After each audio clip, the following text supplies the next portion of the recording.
Morning students, व्यावसायिक अध्ययन के इस पीरियड में अभी हम लोग पढ़ रहे हैं नियोजन यानी जो हम लोगों ने प्रबंध के बारे में जानकारी पढ़ी है कि प्रबंध निर्धारित लक्ष्यों की प्राप्ति के लिए किए गए जो सामूहिक प्रयत्न हैं उनको हम प्रबंध कहते हैं। यानी जो भी आपके टारगेट हैं, जो भी लक्ष्य हैं, उनको प्राप्त करने के लिए जो आप प्रयत्न करते हो उसे हम प्रबंध कहते हैं। प्रबंध अपने आप में एक बड़ी प्रक्रिया है, प्रोसीजर।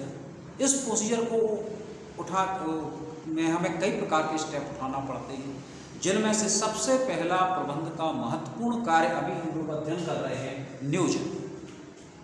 नियोजन यानी किसी भी कार्य को करने के पहले उसकी एक व्यवस्थित रूपरेखा तैयार करना नियोजन कहलाता है।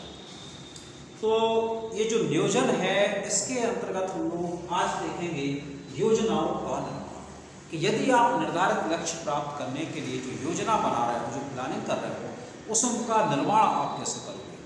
तो इसमें पहला पॉइंट आ जाता है उद्देश्य, यानी जो योजना आप बना रहे हो, कौन सी योजना बना रहे हो, उसके क्या उद्देश्य, क्या लक्ष्य है, ये निर्धारित करना सबसे पहले होगा।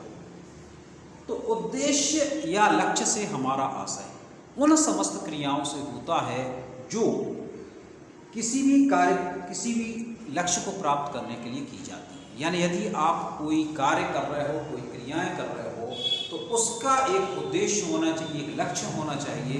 बिना किसी कारणवश कोई क्रिया नहीं की जाती। सेकंड आती है नीति।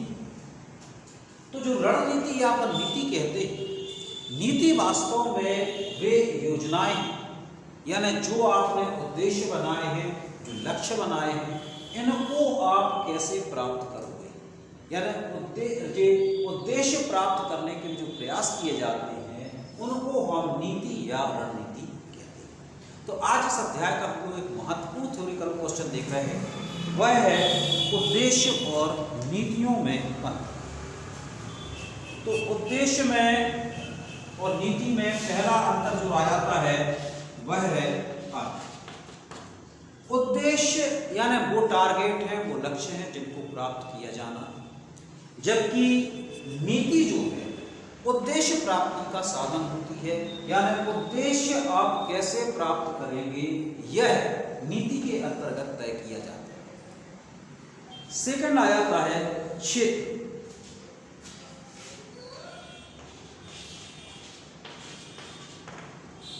उद्देश्य जो होते हैं इनकी प्राप्ति के लिए चूंकि अनेक क्रियाएं की जाती हैं। एक योजना आप बना रहे हो उद्देश्य प्राप्त करने के लिए, तो उसके कई प्रोसीजर हो सकते हैं।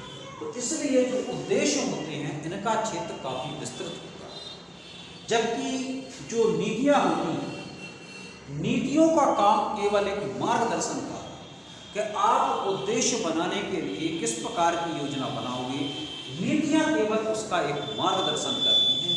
तो जो नीतियों का क्षेत्र है या संकुचित होता है, छोटा इस तरह।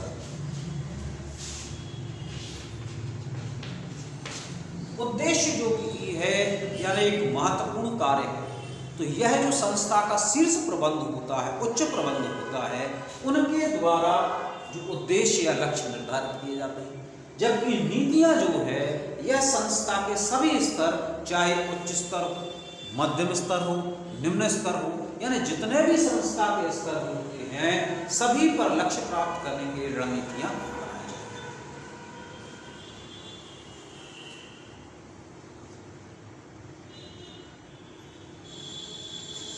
अगला पॉइंट है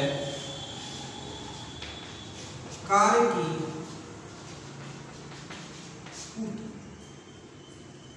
उद्देश्य यह निश्चित करते हैं कि हमें कौन सा कार्य पूरा करना है, जबकि नीतियां यह बताती हैं कि कार्य को किस प्रकार पूरा किया जाए। संकेत।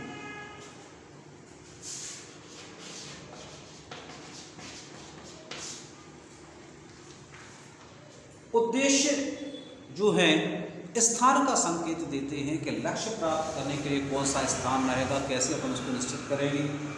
जबकि जो नीतियाँ हैं यह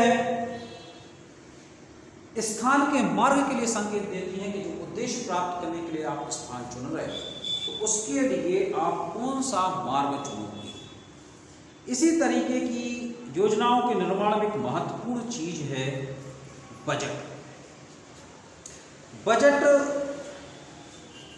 बजट जो है भविष्य के आय व्यय का एक अनुमान होता है कि यानी जो भी आपकी संस्था को भविष्य में किस प्रकार आय प्राप्त करेगी, किस प्रकार से व्यय करेगी, इसका जो एक अनुमान होता है उसे हम बजट कहते हैं। योजना बनाते समय बजट बहुत महत्वपूर्ण होता है, क्योंकि ये जो अपन बजट बनाते हैं ये ना केवल नियोजन में महत्वपूर्ण होता है, यानी आप योजना बना रहे हो, उसके बाद में जो प्रबंध का अंतिम कार्य है नियंत्रण, उसमें भी बजट महत्वपूर्ण भूमिका निभाता है कि कहाँ आप अधिक खर्च कर रहे हो, कहाँ आपको और अधिक आय प्राप्त करना है।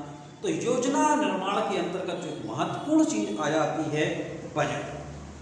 तो बजट जो है ये नियोजन और नियंत्रण में जो दोनों में महत्वपूर्ण होता है, तो इसीलिए इसे योजना निर्माण प्रक्रिया का महत्वपूर्ण चरण माना जाता है।